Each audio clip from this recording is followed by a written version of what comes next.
Procesi ecën me më të mirët. Kolegji Gjermano-Kosovar Hajmerer është partneri juaj në çdo hap të rrugtimit për t'u bërë profesionist shëndetësor i së nesërmes. Me dije, me përvojë dhe me zemër.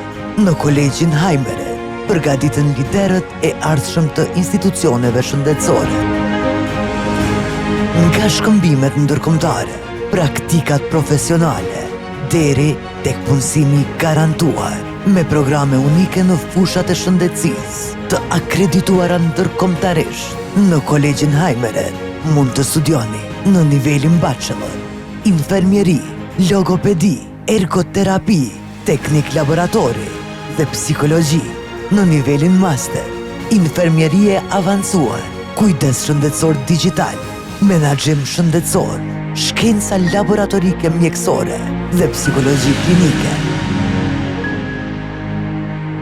Një institucion, një vizion, një premtim.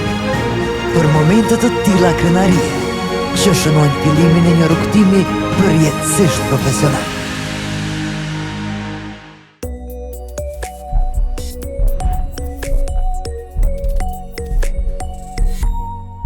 Mirë se vini në Prishtina e shëndetshme. Është ky podcasti që lidhet me shëndetësinë, politikat shëndetësore, politikat sociale dhe që me këtë rast, me këtë seri të podcasteve, ja kemi dedikuar zgjedhjeve komunale në Prishtinë. Unë jam Ilir Hoxha, prej Institutit për Politika Shëndetësore dhe Sociale. Bashkë me mua mysafir sonte kam zonjën Jeta Statovci, udhëheqëse e listës Guxo, që kandidon për zgjedhjet komunale. Qëllimi i këtij podcasti është me ofru një hapësinë përmbajtësore për gjithë ata që marrin pjesë në jetën publike që lidhet me politikat shëndetësore dhe sociale. Sot e kemi nderin, ndoshta pak ndryshim prej traditës së 5 podcasteve përpara, ku kemi ftuar kandidat për kryetar, sot kemi ftuar udhëheqësin e listës Guxo. Zonjën Statovci, mirë se ke ardhur. Faleminderit shumë, Ilir, është kënaqësi me qenë sot në këtë bashkëbisedim me juve, sidomos që trajtoni një temë shumë të rëndësishme për qytetarët tanë. Okej. Unë të njoft që një kohë gjatë, edhe ndoshta kisha dashur me fillu ndoshta me kualitetin që ju si përfaqësuese, domethënë në nivelet ndryshme të përfaqësimit politik e keni sjell, po edhe ndoshta prej anës profesionale në cilën unë të njoft ty ndoshta më mirë. Një prej gjërave që më kalon në përshtypje ka qenë që qysh në momentet e para kur jemi njoft ka qenë që ju keni kryer një prej shkollave më të mira në botë për politikat shëndetësore. London School of Economics, keni kryer programin për health financing. Elementet tjera që i di keni qenë shumë aktive në institucione edukative, po edhe kohëve të fundit në institucione politike, përfshijmë prezencën në Parlamentin e Kosovës, që kallëzon një bagazh të arritur shpejt, po me përmbajtje, domethënë jo rastësi, kisha me thonë, s'paku sipas vlerësimit tim. Po na intereson, duke pas parasysh që podcasti jo për Prishtinën e shëndetshme, çka mundet me sjell prezenca juaj si politikane, po edhe juve si grup në kuptimin që me përmirësu shëndetin për qytetarët e Prishtinës. Jo veç me politika ndoshta direkt shëndetësore, po ndoshta edhe me politikat shëndetshme që përmirësojnë ambientin ku jetojnë. Absolutisht. Unë të falenderoj edhe për komentet që dhat, edhe më lejo që të shfrytëzoj rastin me t'u falendëruar edhe ty personalisht për shembullin që ke dhënë, edhe për shumë të ri e të reja që kanë trasu një rrugë të ngjajshme me profilin që veç se dhe ju e keni trajtuar në kuadër të studimeve tuaja. Unë e kujtoj veten si studente, shpeshherë jam referu punimeve që ju i keni publiku edhe i keni trajtuar në tema shumë të rëndësishme që pak kush i ka prek në një analizë kritike, në një analizë statistikore edhe në tendencën që këtu pastaj t'i përktheni në politika publike. Edhe sot dhe asaj dite edhe në draftimin e politikave, shpeshherë referencë për më shumë bazë janë pikërisht punimet e juaja, edhe në rrafshin tim qoftë si studente në atë kohë, edhe nga pozicioni i deputetës kanë shërbyer shumë. Kështu që përgëzoj në shembullin që ke dhënë, edhe që e ke shtra një par traseje që për të rritë të reja të shoqënisë tonë me qenë më e lehtë, më e prekshme, më e kapshme. Si që përmendët edhe jo, pra rrugtimi im fillon kryesisht në sinësin e trajtimit të politikave shëndetësore, ku unë studioj për ekonominë shëndetësore në Londër, pra një profil më i rrallë, edhe motivet kanë qenë që ne kishim një varësi nga ekspertët e huaj, mirë po nuk ndërtonim ekspert ton lokal që do të mundësonin një aspekt të kontributit më afatgjatë, sepse konsulentët ndërkombëtar shpeshherë vinin e shkonin për një periudhë të caktuar, mirë po kur vjen te çështja e implementimi, aty çalonim përkundër punimeve dhe hulumtimeve dhe raportet të mira të cilat ata i përfundonin dhe i dorëzonin para institucioneve. Dhe kjo pastaj ka ndihmuar edhe në punën time, pastaj edhe në eksperiencën në Kuvendin e Kosovës, njerëz si këshilltare e Vjosa Osmanit në ato kryetare e Kuvendit e pastaj edhe si deputete. Andaj përvoja në rrafshin institucional, mirë po pastaj edhe si deputete në 2 prej komisioneve më të rëndësishme, Komisionit për Buxhet dhe Komisionit për Ekonomi, besoj që më ka dhënë një lloj pikpamje të përgjithshme të situatës në vend dhe atë imazh po e kompleton dhe përvoja ime përgjatë kësaj fushate në nivel lokal.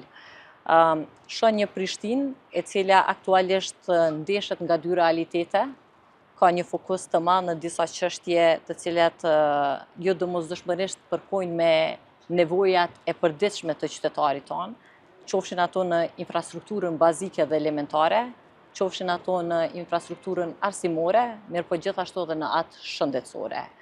E kjo aspektit shëndetësor është shumë e rëndësishme sepse duke pasur një popullat të shëndetshme, ti ki pastaj edhe një ekonomi të shëndetshme.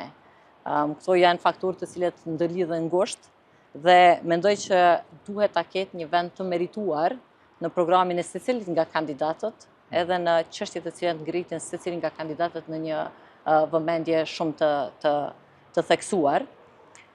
Ne punën ose angazhimin dhe programin tonë jemi munduar që ta fokusojmë në 3 çështje kryesore ose 3 shtylla kryesore. Një që ka të bëjë me këtë aspektit të komforit urban, të cilët të trajton çështjen e mobilitetit, lëvizjes, qarkullimit të përditshëm. E dyta që ka të bëjë me zhvillimin social dhe familjar, në të cilën hyn edhe komponenta e shëndetësisë dhe arsimit edhe aspekteve të tjera të cilat e ndihmojnë mirëqenien shoqërore dhe familjare. Dhe e treta e cila ka të bëjë më shumë me kapitalin dhe pasurinë, sepse nga ajo që ka shoh është që dhe karshi këtyre 2 komponentave, qytetari i Prishtinës përballet me shumë pasiguri. Karshi pasurisë që ka dhe kapitalit e kjo ndërlidhet me proceset e legalizimit, pranimeve teknike, kështu që këtu kanë qenë 3 shtylla kryesore mbi të cilat ne pastaj i zgjerojmë në ide. Cilat janë politikat konkrete të këto shtyllat ose shtyllat që lidhet me shëndetësinë ose një Prishtinë më të shëndetshme? Cilat janë gjanat specifike, politikat konkrete që mendoni me i ndjek ose me i përkra? Absolutisht. Unë vazhdimisht tentoj që ta analizoj fenomenet tona shoqërore dhe të marr shembuj të ndryshëm e pastaj tentoj t'i përkthej në propozime konkrete. Është fol shumë edhe për çështjen e Prishtinës, edhe çështjes së nevojës së shërbimeve shëndetësore. Në kuadër të çështjeve që unë mendoj që janë të nevojshme që të intervenohet në to, unë vizitoj shpeshherë edhe shkolla në Prishtinë, edhe shoh që ka nevojë për vëmendje më shumë sa i përket zhvillimit të hershëm të fëmijëve. Në kuadër të kësaj, unë do të avokoj dhe është pjesë edhe programit që në kuadër të qendrave të mjekësisë familjare të nivelit parsor, jo domosdoshmërisht në të gjitha, mirë po të ketë edhe ekipe të veçanta të cilat të trajtojnë çështjen e zhvillimit të hershëm të fëmijëve. Pra në ato aspekte ku do të ketë prezencë të psikologut klinik, do të ketë prezencë të logopedit edhe gjithashtu edhe të punëtorëve social. Ka një trend të fenomeneve të reja, karshi zhvillimit të hershëm të fëmijëve, që në mungesë të shërbimeve të tilla shëndetësore ne shohim që prindrit detyrohen që gjithë kostën ta përballojnë vetë, edhe kryesisht në institucione private.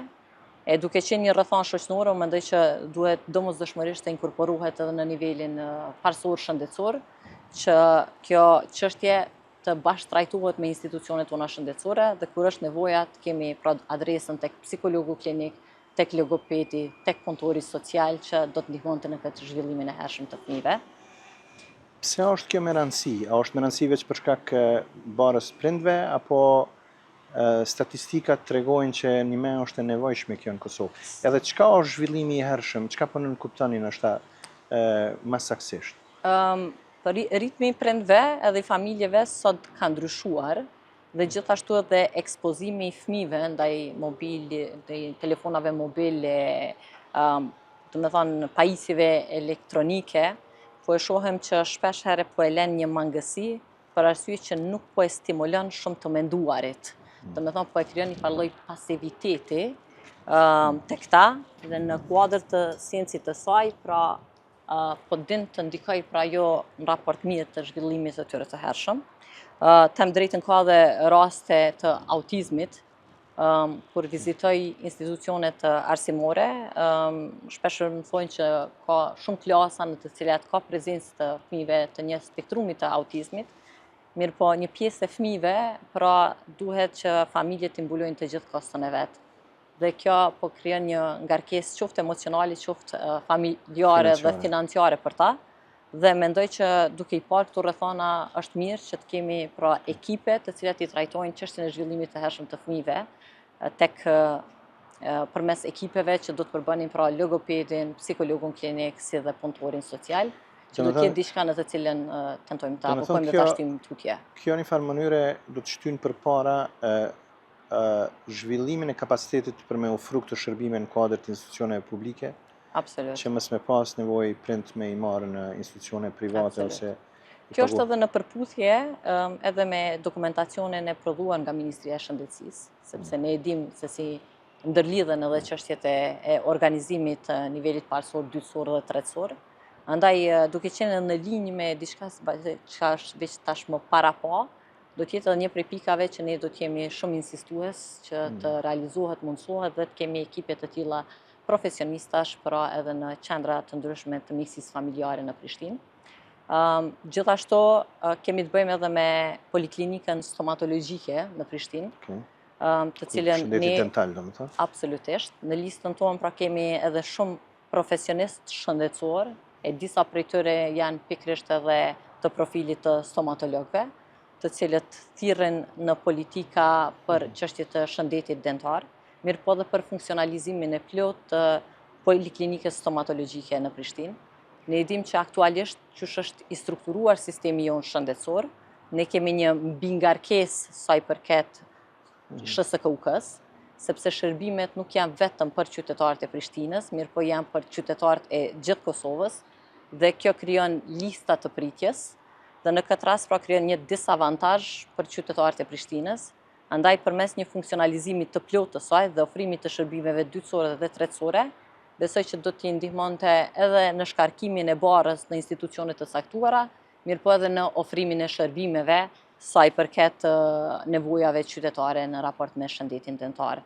Kjo potencialisht të ndërlidhet edhe me çështjen e kontrollave të rregullta sa i përket fëmijëve në shkolla, në mënyrë që mos të arrijmë në trajtimin e pasojave, mirë po në parandalimin e smundjeve. Pra dhe kjo një pikë të cilën ne tentojmë ta shtyjmë përpara. Gjithashtu, unë personalisht, duke ditur që Prishtina ka nevojat e saja sa i përket shërbimeve shëndetësore, jam gjithashtu dhe idhëtare në çështjen e themelimit të një poliklinike shëndetësore, e cila ofron shërbime ekskluzivisht për qytetarët e Prishtinës, pra duke pasur nivelin parësor, duke pasur poliklinikën që i ofron shërbimet shëndetësore, në sensin e dhënies së shërbimeve, dhe duke pasur pastaj SHSKUK-n, e cila dhe më saktë ÇKUK-n, e cila do të ndihmojë në çështjen e hospitalizimit të pacientëve. Kështu që këtu një farë lloj ndarje. Referimi ose ndërveprimi i sektoreve shëndetësisë. Absolutisht. Duke krijuar një unit të veçantë, pra e cila është për shërbime shëndetësore, sepse Prishtina pra nuk ka spitalin e vet, mirë po ka nevojat e saja shëndetësore, mirë po këto dy institucione mund të ndërlidhen, pra poliklinika për shërbime dhe ÇKUK-ja për nevojat e hospitalizimit të pacientëve. Sepse në bazë të disa të dhënave që marrim, shohim se ka hapësirë sa i përket nivelit të shfrytëzueshmërisë së shtretërve në ÇKUK, dhe andaj duke marrë në konsiderat aspektin socioekonomik dhe vlerën dhe kostën në konsiderat, mendoj që kombinimi më i miri do të ishte pra një sistem i fortë parësor, dhe fuqizim i mjekut familjar, e përmes dhe për zgjedhjes së mjekut familjar si komponent shumë e rëndësishme që e organizon sistemin, pastaj poliklinikën shëndetësore, e cila i ofron shërbimet, dhe në momentin kur është nevoja për hospitalizim, pra është QKUK-ja, e cila mund të vlerësohet që ka kapacitetet të mjaftueshme që ti përgjigjet nevojave qytetare. Sa duke pas parasysh që jeni një prej zonave, se po mdoket diçka shumë e rëndësishme. Edhe në diçka që po çdo herë më shumë po vrehet që po mungon. Do thonë zhvillimi i fëmijëve ose përkujdesja në kuadër sistemit shkollor, në kuadër sistemit shëndetësor. Sa po mendoni që grupe tjera politike e përkrahin ose ju bashkohen këtë ide juve? Që mos më met kjo si vetëm si një iniciativë e një grupi e cila ndoshta nuk për këtë arsye po e pyeti. Unë vi pra nga një rrugtim politik ku ne kemi një partneritet me vendosjen dhe pavarësisht që ne kemi qenë pra në një grup më të vogël sa i përket numrit të deputetëve, përderisa idetë kanë qenë të argumentuara sakt dhe drejt dhe kanë ofruar një vlerë për shoqërinë, nuancat politike kanë qenë tërësisht të parëndësishme, kështu që duke u bazuar dhe në rrethana të tilla të bashkëpunimit dhe vlerës sa i përket shoqërisë dhe nevojave qytetare, unë besoj që edhe qoftë nga pozicioni nga asamble ose nga pozicionet të tjera, ne do të jemi shumë insistues dhe besoj edhe në kuadër të argumenteve dhe çështjeve të cilat ne i sjellim si fakte, duhet të jenë të mjaftueshme për gjetur një pajtueshmëri sa i përket ideve të tilla. Të argumentuara sakt, të faktuara me statistika edhe konform nevojave qytetare, unë besoj në qëllimin e mirë, si dhe në sinkronin që mund ta krijojmë dhe ndërtojmë mes vete për diçka që është kaq e rëndësishme dhe esenciale sikurse shëndeti i qytetarëve tanë. Okej. Përveç zhvillimit hershëm të fëmijëve, cilat janë politika tjera konkrete që mendoni me i përkrahë si grup i asamblesë të ardhshme të Komunës Prishtinës? Po, për fillim pra përmenda çështjen e zhvillimit të hershëm të fëmijëve, përmenda çështjen e funksionalizimit të plotë të poliklinikës stomatologjike, përmenda çështjen e potencialit të themelimit të një poliklinike në kuadër të Prishtinës për dhënien e shërbimeve dytësore dhe ndërlidhjen dhe me QKUK-n për çështjet e hospitalizimit. Mirë po, edhe një komponent tjetër të cilën vlerësoj që duhet t'i vënë theks dhe një vëmendje të shtuar, pra është çështja edhe vizitave në shtëpi. Unë kam parë që ka disa prej çështjeve të tilla që realizohen sa karshi lehonave, mirë po mendoj që kjo duhet të zgjerohet edhe tek çështja e të moshuarve me sëmundje kronike, që të inkorporohet brenda sistemit çështja e vizitave në shtëpi. Dhe gjithashtu mendoj që duhet të ndërlidhet diçka e tillë edhe tek çështja e shëndetit mendor. Unë kam pa disa nga kuadrat të vizitave që kisha tek qendra të ndryshme, të cilët trajtojnë çështje të dëmtimeve intelektuale, pra nevojën që sipas nivelit të nevojës për shërbimeve shëndetësore të inkorporohet edhe kjo komponenta e vizitave në shtëpi edhe për çështjet e shëndetit mendor aty ku vetë është nevojshme. Pra zgjerimi i kësaj komponentës së vizitave në shtëpi përveç tek lehonat, pra edhe tek ata me sëmundje kronike, të cilat janë të një moshe më të shtyrë dhe gjithashtu edhe tek personat e shëndetit mendor. Nëse isha kthy te kjo pjesa e nivelit sekondar që e përmend. Po folni për spitalin e Prishtinës? Po flas për poliklinikën e Prishtinës. Pse jo spitalin e Prishtinës? E ndërlidha vetëm me idenë poliklinika në dhënien e shërbimeve dhe hospitalizimi pastaj në QKUK. Kjo duke analizuar dhe statistikat karshi shfrytëzimit të shtretërve në QKUK dhe luftit aktual që të përballojë një kapacitet të tillë dhe karshi hospitalizimit. Kurse pra poliklinika në dhënien e shërbimeve.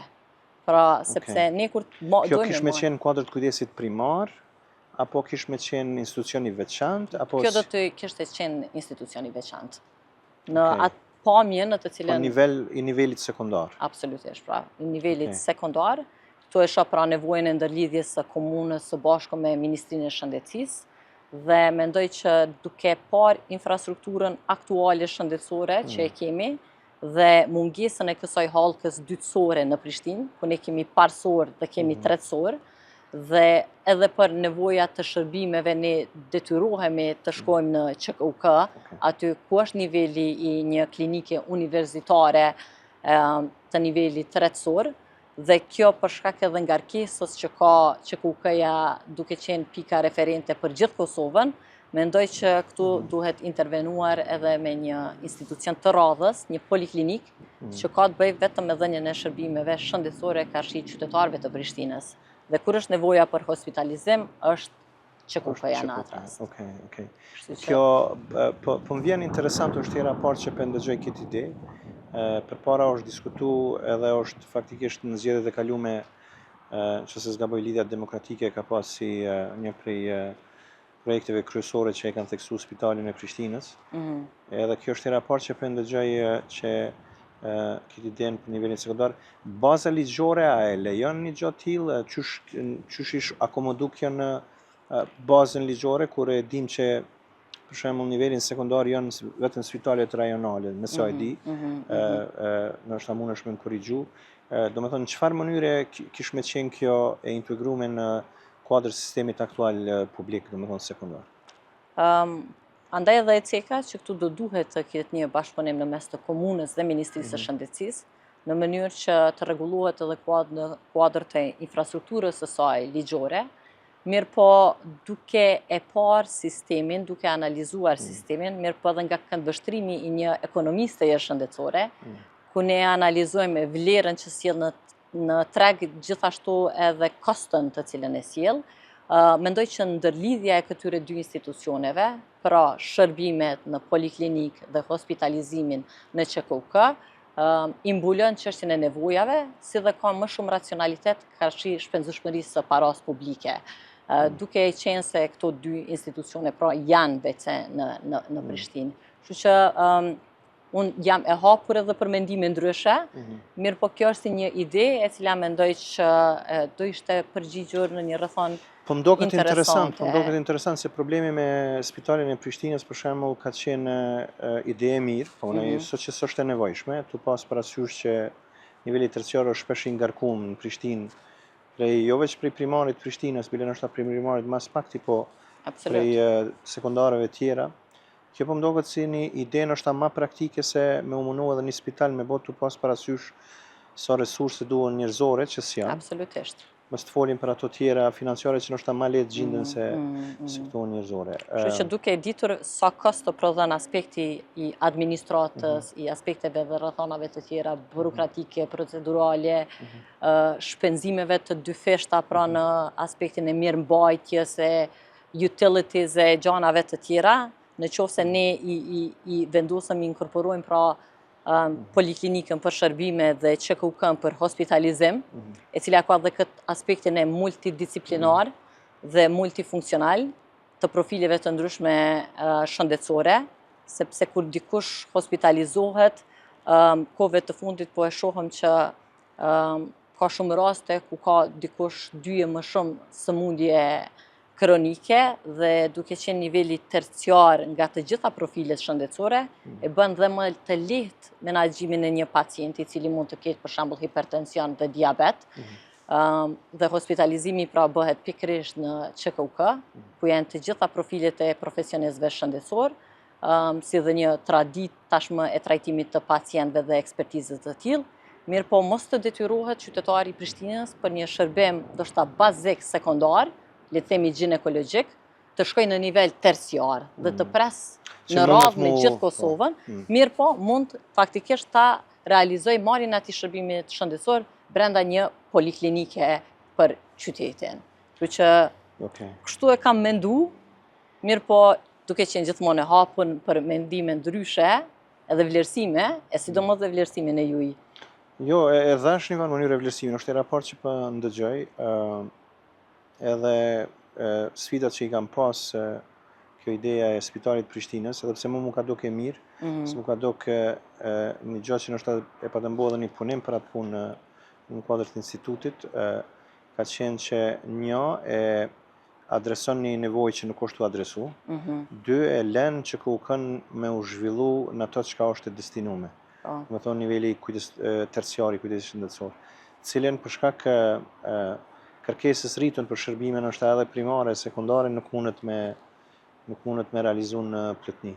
Kështu që një institucion që është si ndërmjetës mes primarës edhe terciarës është definitivisht i domosdoshëm në një formë në Prishtinë, sidomos duke pas parasysh që realisht i shërben jo qysh është me shifra nështë 1/4, po gati 1/3 popullatës Kosovës.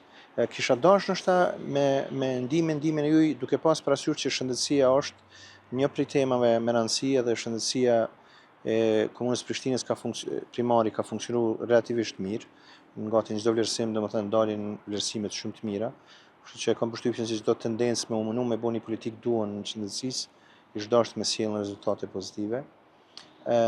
Po janë disa politika që janë ose çështje shumë relevante, cilat lidhen me jetën e shëndetshme në Prishtinë. Për shembull, Prishtina është gjatë ton vitit, po sidomos dimrit, në një prej qyteteve më të ndotuna, edhe më të papërshtatshme për me jetu. Cili është pozicioni i grupit juaj politik? Karshi këtyne politika që nështë lidhen më shumë me ndotjen e ajrit, ndotjen e ambientit, edhe cilat janë pozicionet e juaja karshi këtyne çështjeve? Nëse mund të më shtu tek ajo e para dhe diçka të cilën unë kam me shumë rëndësi, është çështja kur i analizojmë shkaktarët kryesorët, raport me shpenzueshmërinë karshi shëndetësisë, ne dimë që janë dy faktorë kryesorë, pra janë barnat, edhe është edhe aspekti diagnostikës, pra imazherisë dhe laboratoreve, kështu që jam shumë miltare që çështja e imazherisë, diagnostikës, pra ta ketë prezencën e saj në nivelin parsor, pra që të mos jetë një kosto kaq e tillë pra për qytetarët tonë, mirë po duke fuqizu dhe mjekun familjar në parsor, i cili e din se sa ka pacient me smundje kronike, ta bëj edhe këtë farë ndërlidhjen pastaj me Ministrinë e Shëndetësisë dhe kërkesave karsim Ministrisë së Shëndetësisë në raport me furnizimin me barna. Që lidhet me zonimin e kujdesit primar? Ne dim që Ministria vetë se ka fillu një proces të regjistrimit tek mjeku familjar, mirë po në qoftës edhe qytetari e din që ai është adresa dhe ai është personi pastaj që e përcjell dhe kërkesën për furnizim me barna, duke u fokusu fillimisht tek personat me smundje kronike, duke ditur që kjo është një barë pasaj e vazhdueshme, e cilat përcjell gjithë jetën, dhe për ta bërë më të përballueshme edhe në aspektin financiar të tyre, të ketë pra një lloj selektimi edhe të barnave të cilat ofrohen nga niveli parsor, mirë po shpesh të jetë më i koordinuar, pra ku ne dim që shkojmë, deklarohemi tek mjeku familjar pastaj në afatet e caktuara i përcjell kërkesat Ministrisë së Shëndetësisë, edhe Ministria e Shëndetësisë përmes institucioneve tjera e bën edhe furnizimin e nivelit parsor sipas nevojave të qytetarëve të saj. Këtë ndërlidhjen do e kisha pasur shumë interes që ti vëm pak më shumë theks, kurse tek kjo që përmendet karshi çështjes së cilësisë së ajrit, është të vërtet, pra që është një problematik shumë evidente, e cila ndikon në shëndetin tonë edhe ndikon në jetëgjatësinë tonë. Mirë po ato se çka shohëm, e shoh që shpesh përmendet edhe çështja e veturave, mirë po ne kemi parafërsisht edhe gjatë dimrit edhe gjatë verës numër të frekuentimit të veturave ngjajshëm, mirë po cilësia e ajrit verës dhe dimrit është dukshëm diferente, dukshëm e ndryshe. Edhe kjo besoj që ndërlidhet edhe me çështjen e elementit të ngrohjes. Gjithashtu edhe mungesës së gjelbrimit. Andaj, në kuadër të asaj komponentës së parë e cila kishte të bëjë me komforin urban, ne parashohim që të bëjmë segmentimin e lagjeve në njësi më të vogla, edhe intervenimin aty ku duhet për të krijuar kopshte ose hapësira të gjelbërta dhe kënde për fëmijë për të moshuarit. Ku është mungesa e hapësirës të involvohet komuna dhe me shpronësime të hapësirave caktume në mënyrë që të krijohen më shumë hapësira të gjelbërta, që ndikon edhe në çështjen e ajrit, mirë po edhe në një jetë më cilësore. Kurse mendoj që dhe ngrohturja solare dhe shtritja me një intensitet më të shtuar të termokosit do e zvoglonte këtë nevojën e ngrohjes përmes qymyrit ose lëndëve tjera djegëse, dhe në këto dy intervenime do të ketë një lloj sensi më të stabilizimit sa i përket ndotjes së ajrit. Okay. Këto janë si dy ide, duke ditur pra që ne nuk kemi kandidat për kryetar, mbështesim kandidatin Qeku nga radhët e vetëvendosjes, mirë po si platformë e jona idesh, jemi fokusuar në këto dy. Edhe ata e kanë të njëjtin interes si ju? Po besoj që po, ne vazhdimisht në çështje të cilat i diskutojmë, gjejmë harmoni, mirë po padyshim që ata kanë dhe programin e vetë të veçantë dhe ne kemi programin e ideve tona të cilat ne tentojmë që t'i shtyjmë përpara dhe si grup pastaj në asamble, grupi i asamblesë vetë të jetë pra një zë i fuqishëm në shtyrjen tutje të këtyre ideve, të cilat mendoj që janë përtej partive politike, pra janë shumë praktike të prekshme dhe të nevojshme për shoqërinë. Po du me lidh me qëtë moment një pyetje që adin kogja e ka karakterizu Prishtinën, nështë ajo veç në qëtë mandatin e fundit politik, po gjithmonë Prishtina po bëhet si vend Prishtina komuna e Prishtinës, jo Prishtina si kryeqytet i institucioneve qendrore. Po Prishtina përshot që gjithmonë po bëhen një vatër ku adin e mosmarrveshjeve të partive politike dhe plot do ide të mira, do politika të mira, në farë mënyre po është problem me i shty. Pa marrë parasysh, apo është në pushtet partia vetëvendosja, apo është LDK, apo është në faktisht këto dyjat kanë qenë këto Prishtinën e mas luftës. Apo mendoni që mundet me ndryshu diçka me këtë konstelacionin e ri politik të kandidatëve edhe të grupeve asembleiste në Prishtinë, apo do të presim paka shumë një konfrontim të vazhdueshëm që shtu në mes në farë mënyrë nivelit qendror, nivelit lokal, sa i përket zhvillimit dhe avancimit komunës Prishtinës. Padyshim që Prishtinën e ka dëmtu qasja e udhëheqës aktuale, e cila nuk ka arrit të ndërtoj komunikim të mirëfillt as me nivelin qendror, mirë po as me partnerët e tij të koalicionit që kishte. Ne e pam që, unë mendoj që në esencën e kësaj, kjo ideja e mos komunikimit ose arsyeve nuk është asgjë më shumë se sa një justifikim për mos realizimin e premtimeve dhe punëve të zotuara para qytetarit. Pra, duke lënë dhe komunën e Prishtinës, pastaj në një rrethon në prag të një epidemie, dhe për shkak të nivelit të papastërtisë dhe bërllogut, për shkak të mos krijimit të një komunikimi të mirëfillt dhe me partnerët brenda koalicionit, të cilën unë e shoh si përgjegjësi të kryetarit, i cili kur merr mandat duhet ta ndjejë përgjegjësinë edhe të krijimit të unitetit në mënyrë që proceset të esin dhe të realizohen. Mos harrojmë që komuna e Prishtinës përgjatë këtij 4 vjeçari ka pasur vetëm për investime kapitale buxhet më shumë se 200 milion euro. Fatkeqësisht për vite vazhdimisht janë kthy buxhetet mbrapa për arsye që nuk janë shpenzuar. Vetëm vitin e kaluar, pra nga investimet kapitale, diku 33 milion nuk janë shpenzuar. Kështu që nuk mendoj që nuk janë as financat e as aspektet të tjera, mirë po më shumë pra ka munguar një farë lloj serioziteti karshi realizimit të punëve. Të paktën disa të cilat janë kogja elementare dhe janë të bëshme, vetëm duhet ketë vullnet edhe seriozitet karshi punëve të cilat dikush zotuar që t'i merë. Në kuadër të kandidatit që ka aktualisht, ne kemi një bashkëpunim shumë të mirë, kemi një historik të bashkëpunimit në nivelin qendror. Është kandidati i cili fokusohet më shumë në esencë, në përmbajtje, jo domosdoshmërisht shumë në sipërfaqe, e cila ka qenë një diçka që ka ndjek shumë Prishtinën gjatë mandatit të fundit, dhe duke pasur dhe një tradit të mirë edhe të shëndetshme të bashkëpunimit, besoj fuqishëm që do të vazhdoj një formë të tillë, edhe sidomos duke marrë për bazë se sa mendoj esenciale janë edhe idetë të cilat ne tentojmë të i prezantojmë, sa të prekshme, të qasshme dhe kanë një argumentim mendoj racional, edhe statistikor, edhe njerëzor në atë se çka përmbajnë në esencë.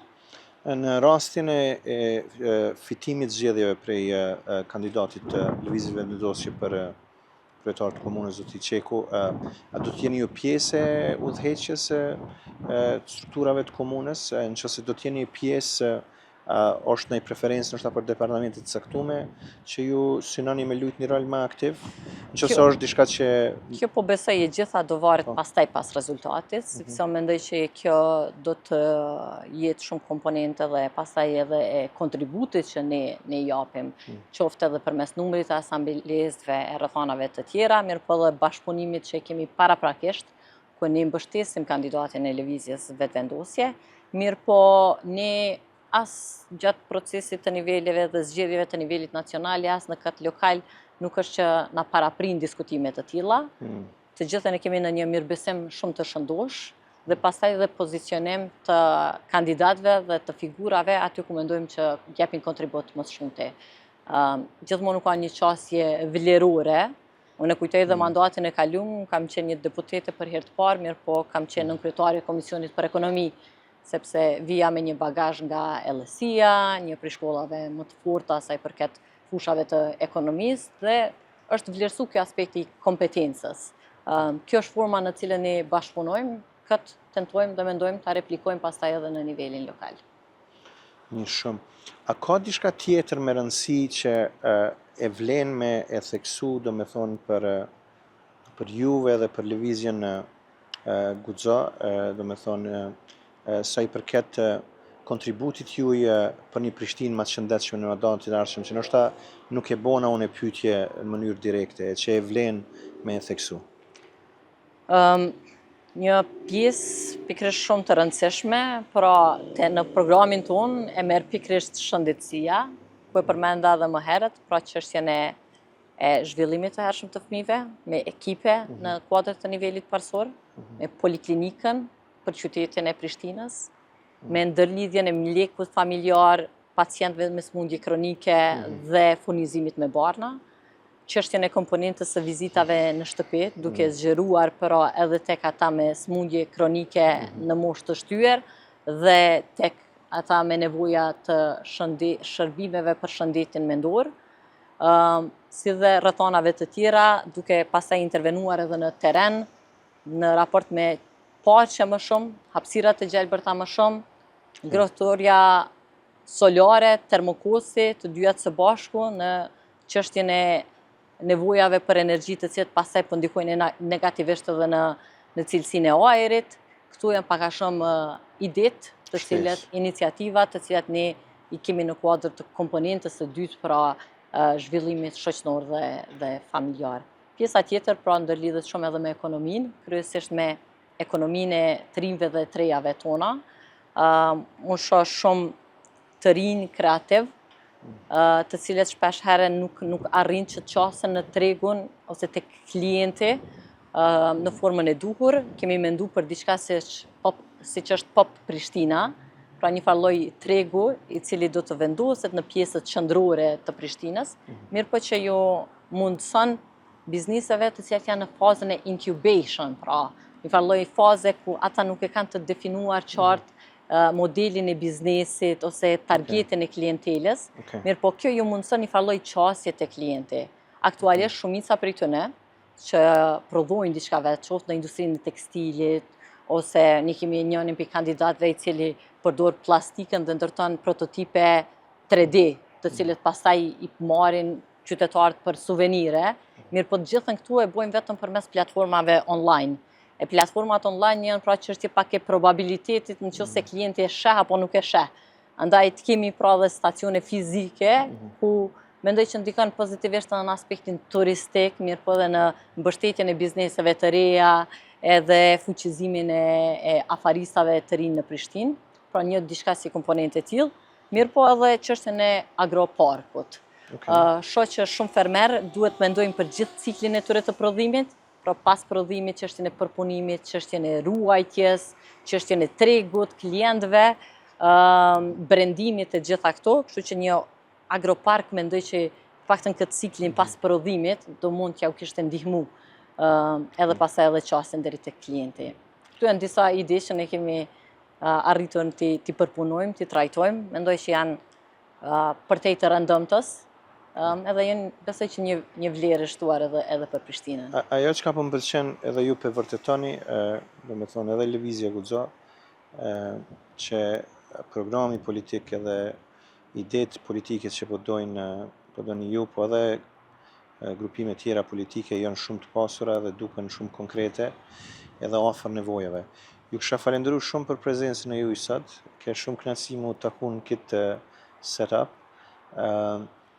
Kishim dashur gradualisht me përmbyll këtë podcast, ndoshta me një mundësi të fundit për me përmbledh me një mesazh të fundit ju, do me thonë pozicionin e juaj për një Prishtinë të shëndetshme. Faleminderit edhe juve për hapësirën. E trajtoni një temë shumë e rëndësishme edhe me një nevojë të theksuar për komunitetin edhe për shoqërinë tonë. Unë pas vetës si një grupim, pra kemi një varg të profileve të ndryshme, gjithë përfshirëse, mbi cilin pra kemi arritur dhe në identifikimin e këtyre ideve, duke ditur që nevojat janë shumëta, mirë po dhe nevoja duhet të vendosen në një farë lloj hierarkie. Andaj duke prekur komunitete të ndryshme, nevoja të ndryshme, ne kemi arritur edhe te ky një plan program me pika që ne tentojmë që t'i kemi si një farë lloj brandingu tonin që t'i adresojmë dhe t'i çojmë përpara duke i mbështetur këto si ide dhe pozicione, dhe uroj që të kemi edhe mbështetjen e qytetarëve, që të kemi përfaqësues tanë në asamble e pastaj dhe përmes institucioneve lokale tentojmë të përmirësimin e jetës qytetarëve. Faleminderit shumë. Faleminderit shumë për prezencën. Faleminderit edhe juve që po na ndiqni në këtë podcast të gjashtë të Prishtinës së Shëndetshme, që kemi organizuar me Institutin për Politika Shëndetësore dhe Sociale, me qëllim që me diskutu ofertat politike të grupimeve të ndryshme politike për zgjedhjet komunale të Prishtinës. Ju ofroj edhe inkurajoj që të na ndiqni edhe në podcaste tjera që do të lidhen me shëndetësinë dhe politika shëndetësore në kuadër të zhvillimeve që ndodhin në vendin tonë. Faleminderit, natën e mirë.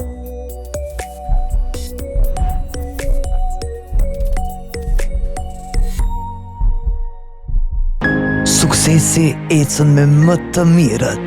Kolegji Gjermano-Kosovar Hajmerer është partneri juaj në çdo hap të rrugtimit për t'u bërë profesionist shëndetësor i së nesërmes. Me dije, me përvojë dhe me zemër.